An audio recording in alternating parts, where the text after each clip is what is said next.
નમસ્કાર, હું ચિરાગ TV9 ન્યૂઝમાં આપનું સ્વાગત છે। સૌથી મોટા સમાચાર અમદાવાદના છારોડી પાસેથી કે જ્યાં એક કેફે પર સોલા પોલીસે કાર્યવાહી કરી છે। કેફેમાં ગેરકાયદે ચાલતું હતું હુક્કા બાર।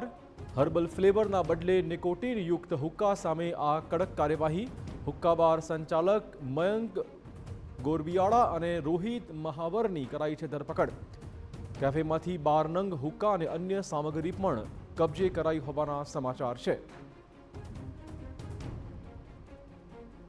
તો ગેરકાયદે હુક્કા બાર ધમધમતો હતો કેફેની આડાશમાં। ઓપ્શિડીલ કેફેમાં સોલા પોલીસે આ કાર્યવાહી કરી છે। કેફેમાં ગેરકાયદેસર હુક્કા બાર ચલાવાતો હતો। 2 વ્યક્તિઓની આ કેસમાં ધરપકડ। વધુ વાત કરવા જોડાશે અમારા સંવાદદાતા હરીન। હરીન, શું બધું અપડેટ? જી હરીન।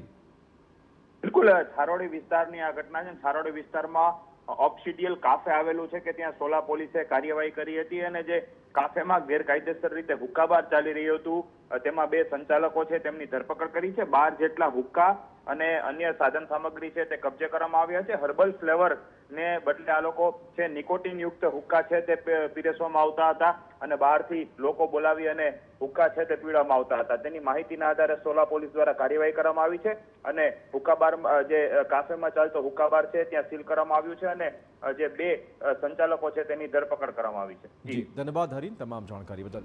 હુક્કા બારના હાલમાં 2 સંચાલકોની ધરપકડ અને પછી હવે કડક કાર્યવાહી શરૂ કરાઈ છે।